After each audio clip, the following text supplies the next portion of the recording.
Our world is full of the unexplainable.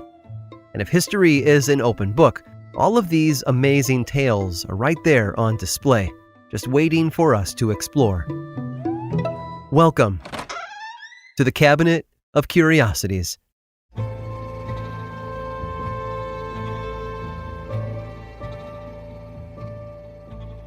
War requires a lot from a soldier: intuition, dedication, and resourcefulness.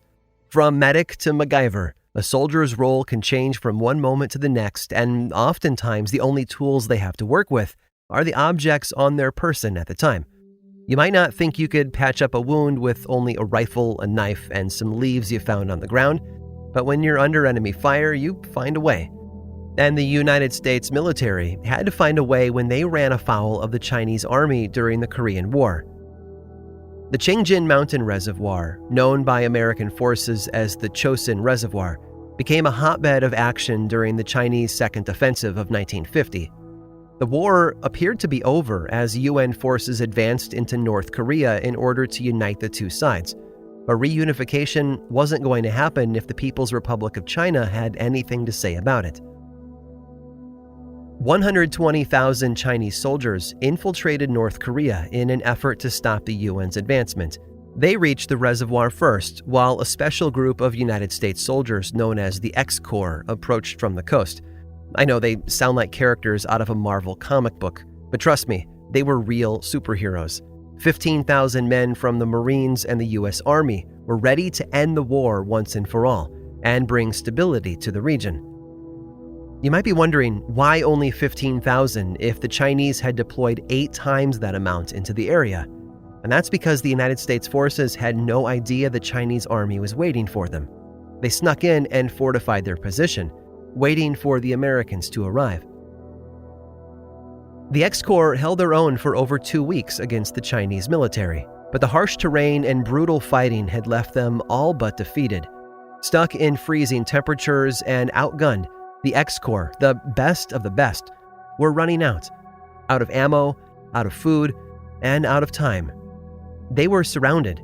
The enemy was closing in on thousands of U.S. soldiers, many of whom had nothing to defend themselves with except broken guns and equally broken spirits. Worst of all, the mortar shells they used to beat back the Chinese forces had run dry, so they called in for an airdrop. Tootsie Rolls, they called them. It sounds silly, but code names like that were necessary to prevent the other side from knowing what was coming in case someone happened to be listening in. Unfortunately, whoever took the airdrop order didn't understand the code name. The X-Corps got their supplies, boxes and boxes of what they thought were mortar shells ready to launch. What they received, however, was far less explosive. Their pleas for Tootsie Rolls had gotten them exactly what they'd asked for. Tootsie Rolls. Little chocolate candies wrapped up in wax paper. This might have signaled the end for the U.S. forces, now without an escape plan and their chances of survival dwindling.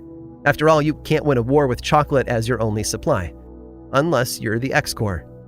The men were quickly revitalized by the sugar rush bestowed upon them from overhead, and they quickly realized that their little candies, although hardened by the reservoir's freezing winds, became soft and pliable when warmed up in their mouths. They chewed them into a putty-like substance, which they then spread over the holes in their weapons, letting the wind freeze them in place. With their bellies full and their guns back in action, the X-Corps were once again a formidable threat. They managed to fight back just enough to get out of enemy territory and make their way to the nearest coast where they could regroup. It sounds almost too strange to be true. The idea that a simple chocolate candy saved the lives of so many American soldiers in Korea. But as it turns out, Tootsie Rolls made as good a patching material as they did a candy. Now that I think about it, it's a good thing they didn't call in for an airdrop of lifesavers.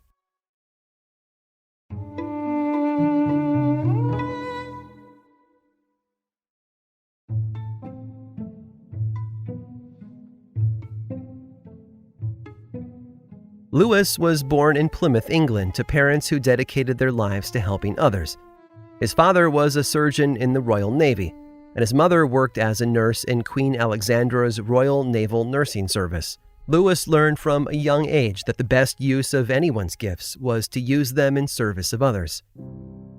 The family moved to South Africa when Lewis was 10, and that was where he found his true love, the water. Lewis hadn't had a real swimming lesson until late in high school, but it didn't take long for him to outpace the other students. A month after his first lesson, he swam 4.3 miles to Robben Island off the coast of Cape Town. That's the same island where Nelson Mandela was imprisoned for many years, and that gave Lewis an idea about what he would attempt next. Well, after he finished his education, at least, Lewis took a break from his daring nautical trials and went to college, studying law at the University of Cape Town before eventually returning to England to practice maritime law. It seemed no matter where he went, he always managed to stay close to the water. 6 years later, though, it was time to dive back in, so to speak, but he did not ease into things slowly. He swam across the English Channel in 14 and a half hours, and then moved on to colder, harsher challenges around the world. And maybe you've noticed, but Lewis just couldn't sit still. He needed to push himself with each swim.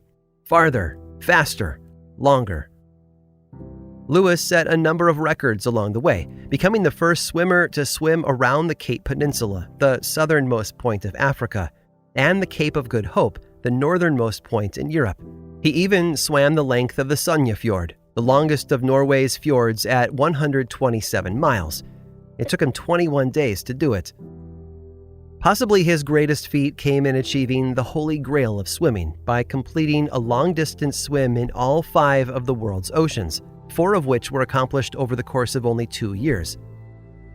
Lewis was an unstoppable force, and his achievements gained him a bit of notoriety. Notoriety that he used to bring awareness to environmental issues all over the world, namely climate change.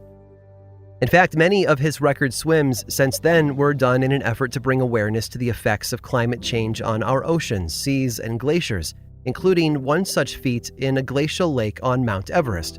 To swim in such a frigid environment, most people would have needed a special wetsuit or equipment to regulate their body temperature. But there was something different about Lewis, something almost superhuman. A professor from the University of Cape Town measured Lewis's body temperature and found something astonishing.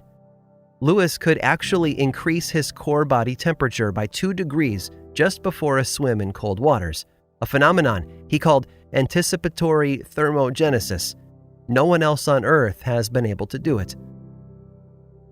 All of this, compounded with his long-distance swims in all 7 seas, has cemented Lewis Pugh as an icon of environmental change.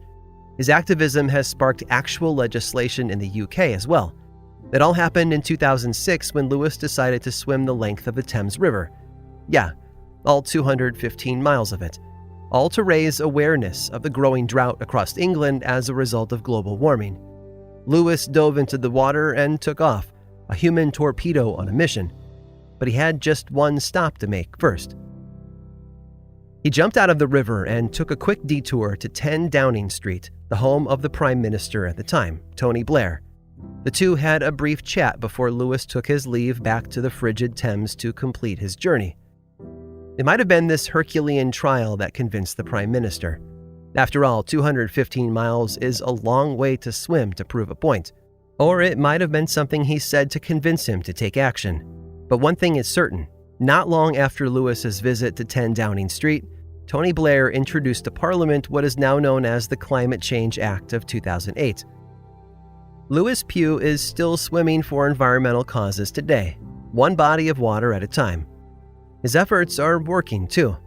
Little by little, the awareness he's raising is helping clean up our oceans and rivers so future generations might enjoy them. Sometimes, if you want to make a change, you just have to dive right in. I hope you've enjoyed today's guided tour of the Cabinet of Curiosities. Subscribe for free on Apple Podcasts or learn more about the show by visiting curiositiespodcast.com. This show was created by me, Aaron Mahnke, in partnership with How Stuff Works. I make another award-winning show called Lore, which is a podcast, book series, and television show, and you can learn all about it over at theworldoflore.com.